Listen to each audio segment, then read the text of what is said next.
Have you ever felt like something was missing? Like you were alive, but not really living? You wake up, check your phone, go through the motions, or sleep, repeat. It all blends into this routine that looks like life. But inside, deep inside, something doesn't feel right. There's a quiet ache, a whisper in the back of your mind that says, this can't be all there is. But no one talks about it. No one stops to ask, are you truly living or just existing? We smile for the cameras. We say, I'm good, when people ask. But behind closed doors, most of us feel lost, disconnected, hollow. We long for something real, something meaningful, a reason to wake up that goes beyond checking notifications. Have you ever caught yourself wondering, am I chasing the wrong things? Money, status, approval. We're taught to pursue them like they'll fix everything. But what if they're just distractions? What if the more we chase, the further we drift from who we really are? Here's the truth, most people never figure it out. They run fast but in the wrong direction. They achieve but never feel fulfilled. They have so much, yet feel so empty. And one day when it's too late, they look back with regret. That's the nightmare. To come to the end of your life and realize you never truly lived. But it doesn't have to be your story, because the fact that you're here, listening, reflecting, it means something inside you already knows. There's more to this life than what you've been told. And that's where it starts. When you question the path you're on, you unlock a door most people never open. A door that leads to something real. Purpose, truth, freedom. But let me be honest, this won't be comfortable. We're going to confront some truths today. Hard ones. Honest ones. The kind of truths most people spend their whole lives avoiding. But if you're willing to hear them and really feel them, this could be the moment everything begins to change. Lesson 1. You are replaceable. Let's begin with a truth that most people avoid. You are replaceable. Yes, I know that sounds harsh. It might even sting a little. But stay with me, because sometimes the truth that hurts the most is the one that sets us free. We grow up being told we're special, unique, one of a kind. And in many ways that's true. You do have your own story, your own experiences, your own voice. But here's the part no one wants to say out loud. In the eyes of the world, you are not irreplaceable. At your job, someone else can step in. In your social circle, people move on. Even in your family, time will adjust. Life continues. And it's not because you don't matter. It's because life itself doesn't stop. For anyone. I learned this the hard way. Years ago, I was working a job I thought I was born for. I put in the hours, sacrificed weekends, missed birthdays, skipped vacations. I told myself, this place needs me. I thought if I disappeared, the whole thing would fall apart. I believed I was holding it all together. Until one day, I got laid off. No warning, no explanation, just gone. And you know what happened next? They replaced me. Quickly, easily. The company didn't crash. No one called to beg me back. It was business as usual, like I had never existed. And that moment, it hit me like a punch to the gut. Everything I had built my identity on, gone in a day. But strangely enough, that realization, it freed me, because I saw something clearly for the first time. I was trying so hard to be needed that I forgot how to be myself. Here's the truth. We live in a world that rewards busyness, that tells you your worth is tied to your productivity, to how much you give, to how much others depend on you. But the moment you believe you're indispensable, you become a prisoner. You stop saying no. You stop setting boundaries. You become afraid to rest, afraid to step back, afraid to disappoint, all because you're terrified that if you stop, you'll be replaced. Well, you might be, and that's okay. That doesn't mean you're worthless. It means the world moves on, and so should you. Let me ask you this. If your job replaced you tomorrow, if your circle changed, if your title disappeared, who would you be? Would you still know yourself? Would you still love yourself?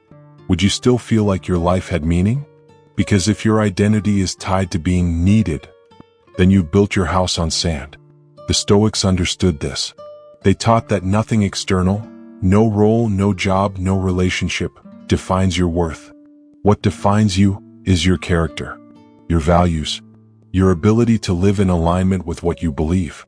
You're not here to prove your importance. You're here to live authentically. Once I accepted that I was replaceable, I started living differently. I stopped trying to be everything for everyone. I started creating space for myself.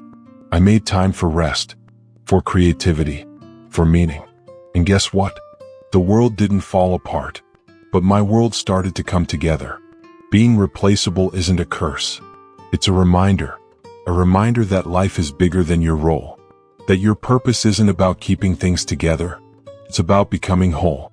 It's about showing up not as someone the world needs, but as someone who is true to themselves. So the next time you feel pressure to prove yourself, to stay late, to say yes when your heart screams no, remember this: you are replaceable. And that's not something to fear.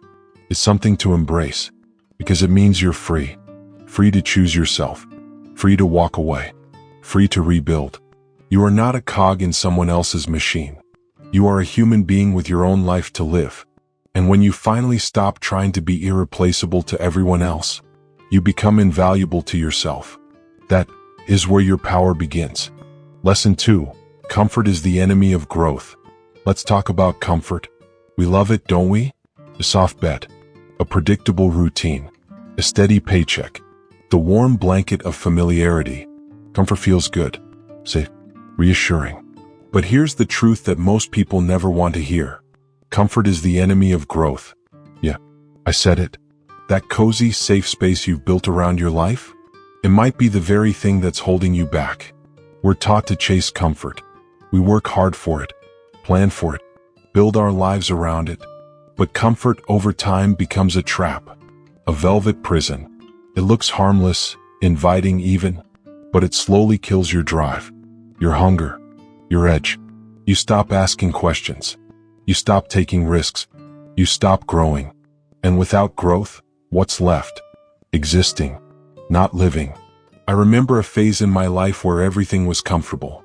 I had a good job, a nice apartment, a solid daily routine.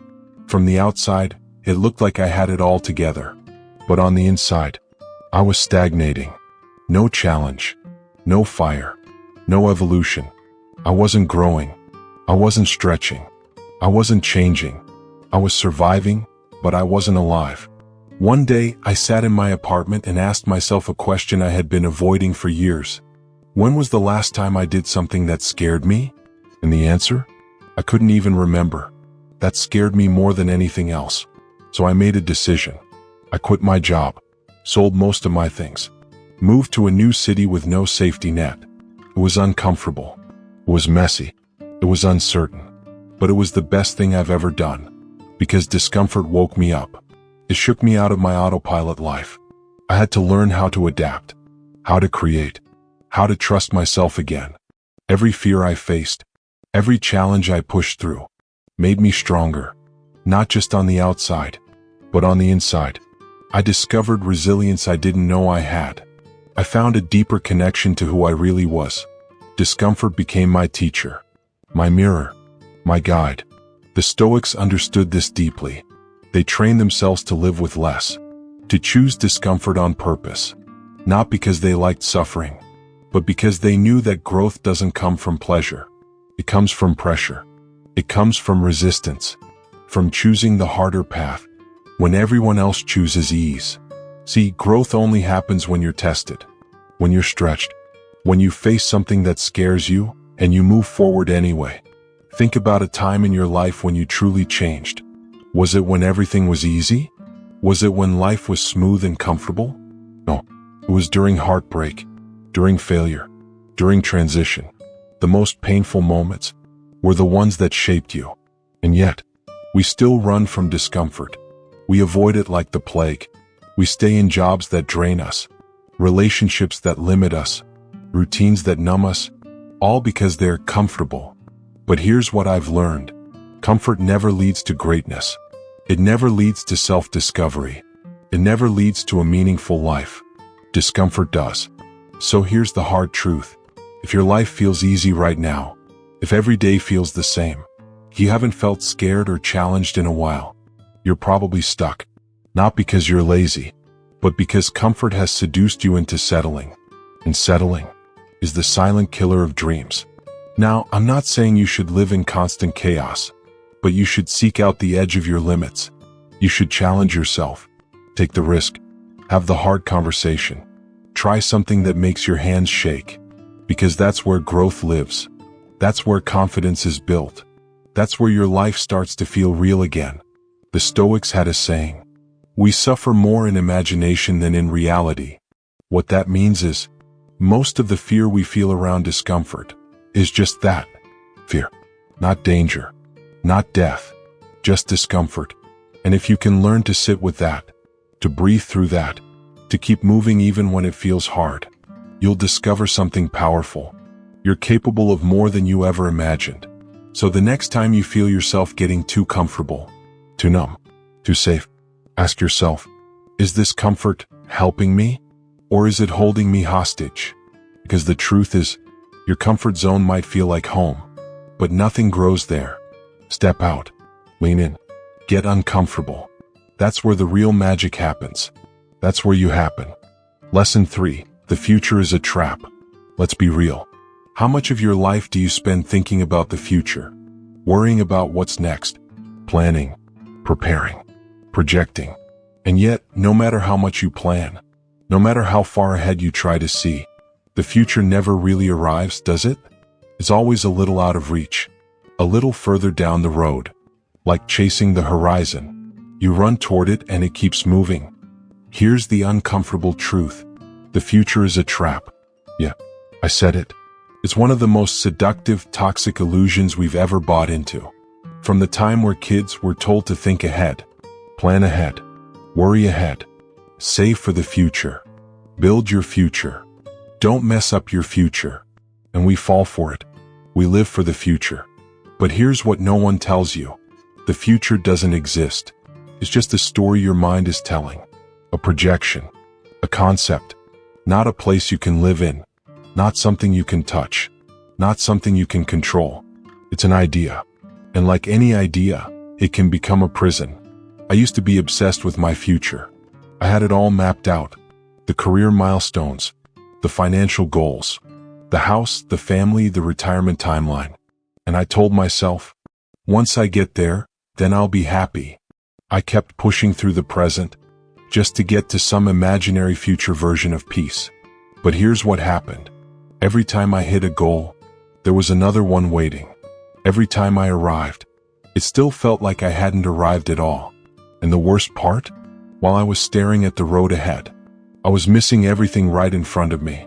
Relationships faded. Opportunities passed. Moments slipped away unnoticed, because I was always somewhere else. Somewhere called later. And later is where most people's lives disappear. We put off the things that matter. The conversation, the trip, the dream, the hug, the apology, all because we think we'll have time later. But the truth is, later is not promised. The only thing you'll ever truly have is now, this moment, right here. Everything else is smoke. Think about it. How many times have you said, I'll start when I have more time. I'll be happy once I get that job. I'll relax once things slow down. And how many of those moments ever actually came? Be honest. The Stoics understood this better than anyone. They warned us, centuries ago, about the danger of living for tomorrow. They said, you could leave life right now. Let that determine what you do and say and think. Because the future is not a guarantee. It's a hope. And sometimes, hope can become a trap. Now let me be clear. This doesn't mean you shouldn't plan. It doesn't mean you live recklessly or stop caring about consequences. But it does mean this. Don't trade your entire life for a future that may never come. I once knew someone who worked himself to the bone, day after day.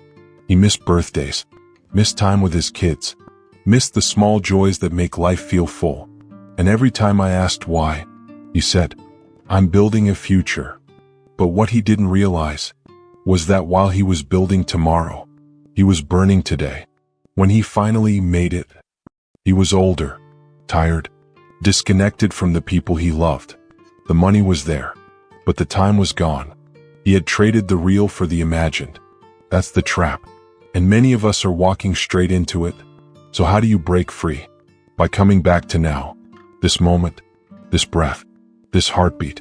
What do you see? What do you feel? What is life offering you right now that you've been ignoring? Because this is it. This is all there ever was. Right here. Right now. And if you miss this moment, waiting for a better one, you'll miss your whole life. I know that sounds heavy, but it's also incredibly freeing. Because it means you don't have to chase anymore. You don't have to wait to live. You don't have to postpone your peace. You can be present. Now, even in the chaos, even in the uncertainty. And from that place, you'll find a deeper kind of clarity. The future is a trap only if you live inside it. But if you anchor yourself in the present, you'll realize something powerful. You were never missing your future. You were just missing yourself. Lesson 4. Desire is a poison. Let's talk about something no one wants to admit. Desire isn't your friend. It's not inspiration. It's not ambition. It's not your fuel. Desire is a poison. Yeah, I said it. And I know how that sounds. We live in a world that worships desire. Follow your passion. Chase your dreams. Manifest what you want. We hear it everywhere. And on the surface it sounds beautiful. But let's peel back the layers. Let's get honest. Because the truth is, most desire isn't about purpose. It's about craving, chasing, needing. It's that restless feeling that whispers, you'll be happy once you have more. More money, more followers, more success, more stuff, more validation. And the problem? More is never enough. You get the car. Then you want a better one. You hit the goal. Then you raise the bar. You buy the dream house. And a month later, you're already scrolling listings for something bigger. It's a treadmill. And you don't even realize you're running. Harder, faster, but never arriving. I used to live in that loop. Always reaching. Always hungry. I thought desire was what made me successful. But in reality, it made me exhausted. Because every time I achieved something, the joy was fleeting. The satisfaction, temporary, felt good for a moment, then it vanished, and I was back to craving again. That's the nature of desire. It doesn't fulfill you. It hooks you. Like a drug. You build a tolerance. You need a bigger hit. And before you know it, you've built your whole identity around what you want, not who you are. Desire says, you'll be enough once you get that next thing. But here's the truth. You'll never be enough in the eyes of desire, because its job is to keep you unsatisfied. Look around. Social media, advertising, influencer culture. It all thrives on one core belief. You're not complete yet. And you buy into it. Literally, you buy the skincare, the clothes, the gadgets, the supplements, the programs, thinking, this will fix me. This will make me whole. But it doesn't, because what you're really chasing is peace, is self-worth, is contentment. And here's the plot twist. You can't buy those things. You have to become them. And to become them, you have to let go of the illusion that desire is the answer. Because it's not. It's the problem. Now, don't get me wrong. It's okay to have goals, to want a better life, to build, to grow. But when your inner peace depends on getting that thing, you've already lost. You've handed over your power. You've said, I won't allow myself to feel complete until I get what I crave. That's not freedom. That's slavery. The Stoics knew this. They taught that desire distorts reality. It blinds you to what's already here. It makes you overlook what you have in favor of what you lack. And the more you desire, the more you suffer. Let me tell you a story. I once knew a guy who looked like he had it all. Big house, fancy cars, luxury vacations, everything you'd think would make someone happy. But inside, he was anxious, restless, lonely, because he wasn't chasing joy. He was chasing the next thing. He couldn't sit still, couldn't slow down, because the moment he did, he had to face the emptiness he'd been covering up with things. And eventually, it caught up with him. That story? It's more common than you think. We look around and admire people who seem to have it all. But what if having it all is the very thing that's distracting us from what really matters? The Stoics would say, happiness doesn't come from fulfilling every desire. It comes from freeing yourself from them. It's not about having more. It's about needing less. You don't need to chase peace. You just need to stop chasing everything else. So ask yourself, what are you desiring right now that's keeping you from being content in this moment? What have you convinced yourself you need to finally feel whole? And what if you already have what you need? What if you were never broken? What if peace isn't something you earn, but something you remember? Because once you realize that, you can step off the treadmill. You can slow down. You can breathe again. Desire will still knock at your door, but you don't have to let it run your life. Lesson 5. The opinion of others doesn't matter. Let's get honest about something that quietly controls most people's lives. The opinion of others. What they think, what they say, what they might say. It's like a silent judge that follows us everywhere. In how we dress, what we post, what we choose or don't choose. But here's the raw truth. Their opinion doesn't matter. It never did. It doesn't define you. It doesn't shape your future. And it has no real power over your life, unless you give it that power. And that's exactly what most of us do. We hand over the keys to our self-worth to people who don't even know who we are.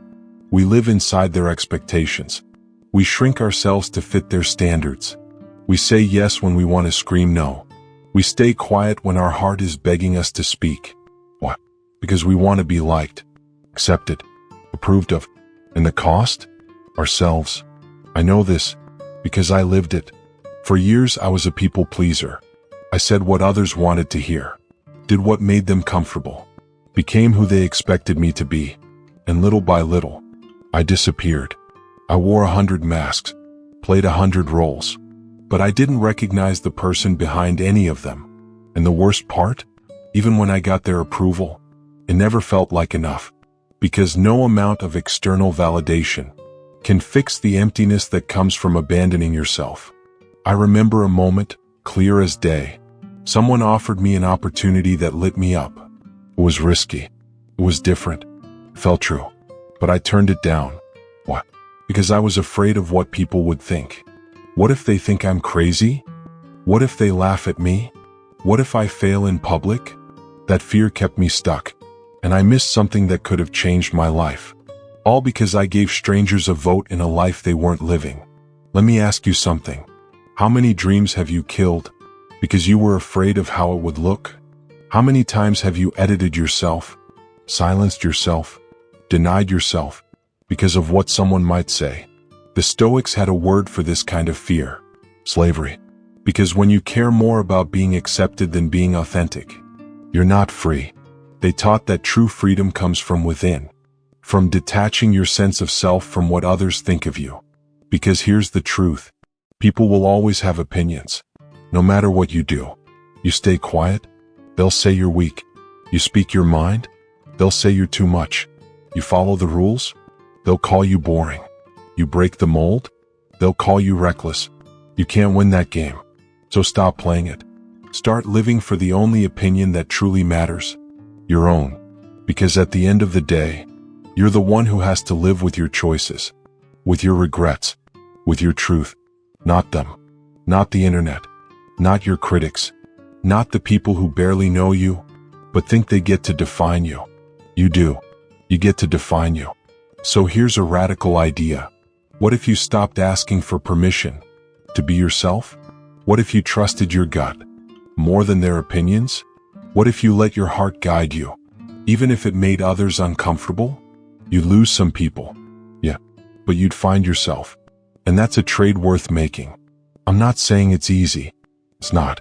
You'll feel the pressure to conform, to be agreeable, to be normal. But let me tell you, there's nothing inspiring about a life built on fear of judgment. What's inspiring is someone who stands in their truth, even when it's unpopular, even when it's misunderstood, even when it's alone. Because that person, they're free. And freedom will always feel better than fitting in. So if you've been living under the weight of other people's opinions, Let this be the moment you put it down. You don't need their permission. You don't need their validation. You don't need their applause. You only need one thing: the courage to be yourself, fully, honestly, unapologetically. Because once you stop caring what they think, you finally get to find out who you really are. And that's where your real life begins. Lesson 6. Control is an illusion. Let me drop a truth bomb that might shake your foundation a little. Control is an illusion. Yeah, that idea that you can plan your way into safety, predict your way into certainty, or manage your life into perfection. It's a beautiful lie. And most of us spend our entire lives trying to make it real. We tell ourselves, if I just plan enough, I'll avoid pain. If I work hard enough, I'll control the outcome. If I do everything right, nothing will go wrong. But here's the reality. Life doesn't work that way. It's unpredictable. It's messy. It doesn't ask for your permission before it changes everything. I used to be obsessed with control. My calendar was booked down to the minute. I had backup plans for my backup plans. I thought if I just worked hard enough, stayed disciplined enough, thought ahead far enough, I could protect myself from failure, from heartbreak, from chaos.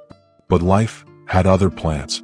One day, everything I had built, everything I had carefully arranged, collapsed. A job I thought was secure, gone. A relationship I thought would last, over. A version of the future I had clung to, vanished overnight. And there I was, staring at the rubble, realizing none of it was ever really in my control. It was one of the hardest moments of my life, but it was also one of the most freeing, because I finally understood. Control isn't peace, it's pressure. The more you try to control everything, the more anxious, rigid, and exhausted you become. It's like trying to hold water in your hands. The tighter you squeeze, the faster it slips through your fingers.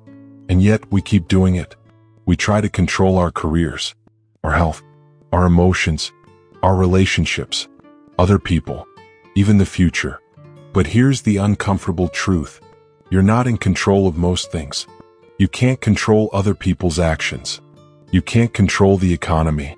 You can't control what tomorrow brings. You can't even fully control your own body. And the more you try, the more disappointed you'll be. But here's the twist. That's not a reason to panic. It's a reason to breathe.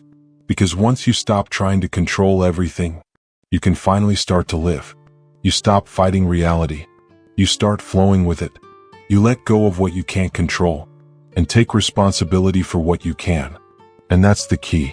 You can't control what happens to you, but you can control how you respond. You can't control the storm, but you can anchor yourself through it. That's where your real power lives. The Stoics understood this better than anyone. They didn't seek to dominate the world. They trained themselves to master their reaction to it. They said, "We suffer not from the events in our lives, but from our judgments about them." In other words, it's not what happens to you. It's how you choose to see it.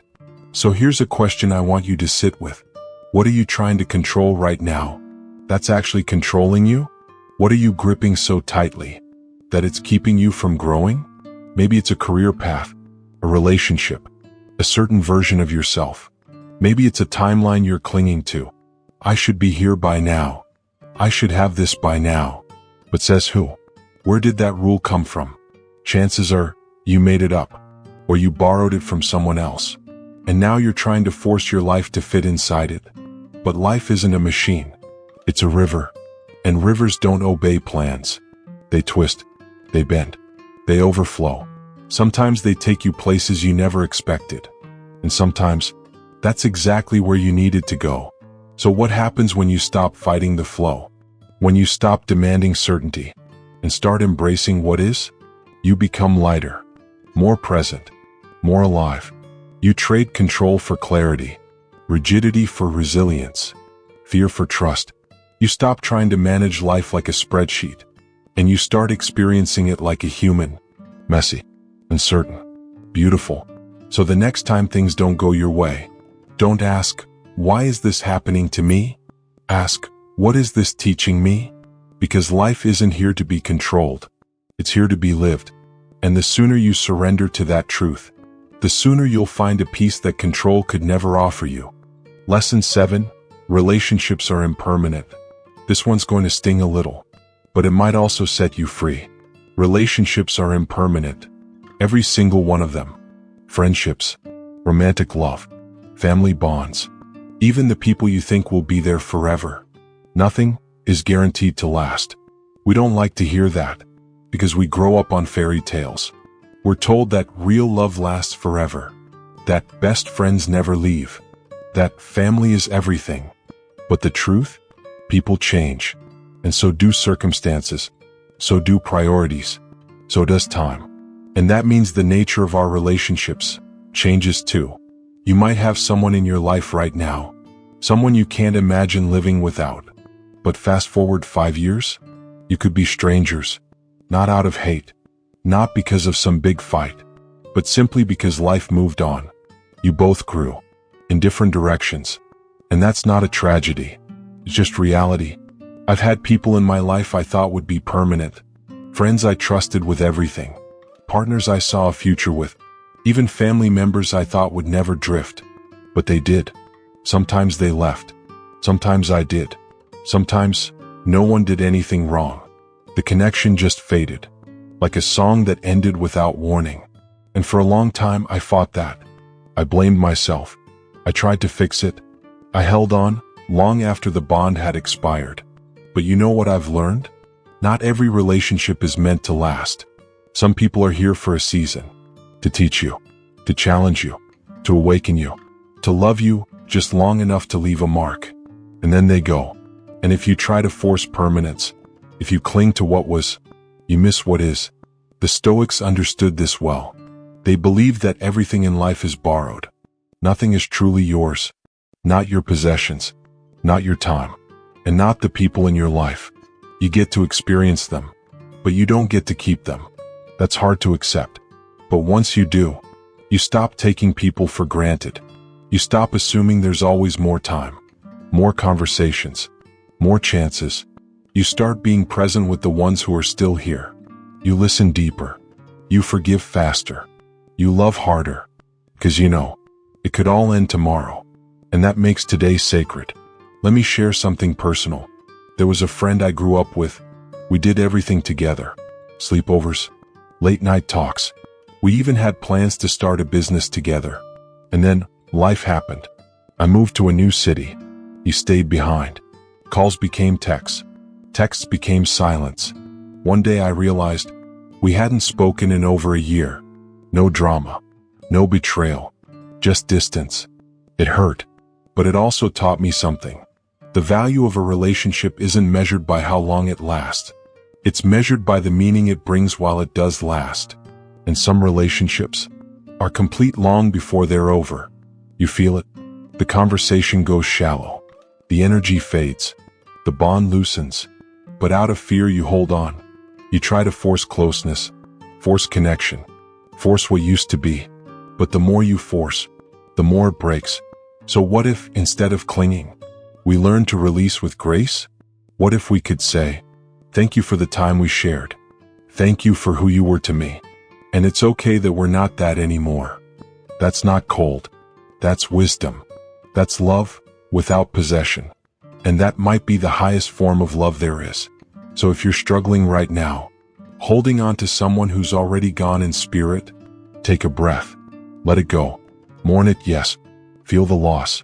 But don't chain yourself to what has already passed. Because every time you make peace with a relationship ending, you open space in your heart for something new to grow.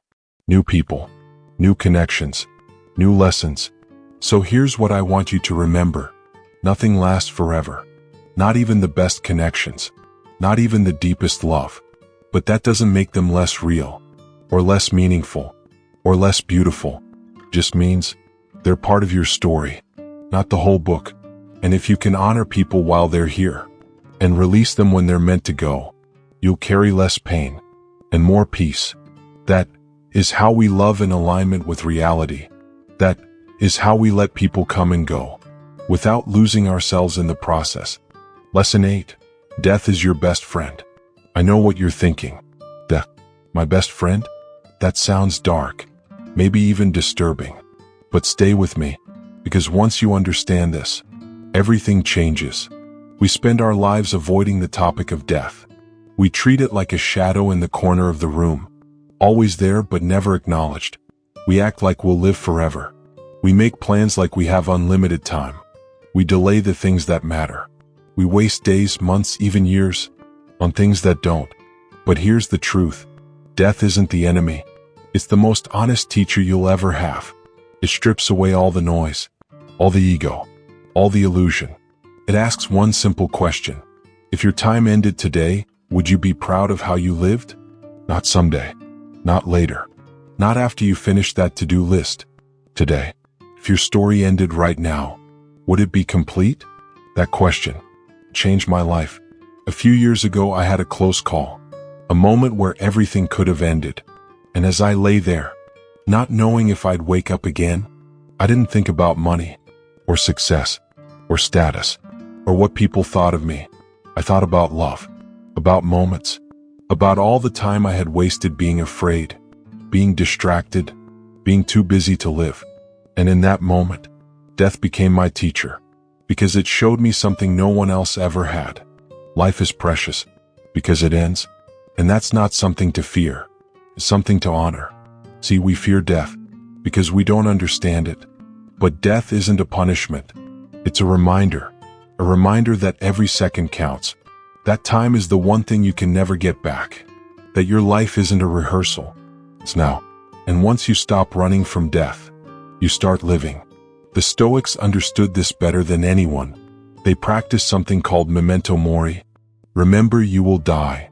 Not to be morbid, not to scare themselves, but to wake themselves up.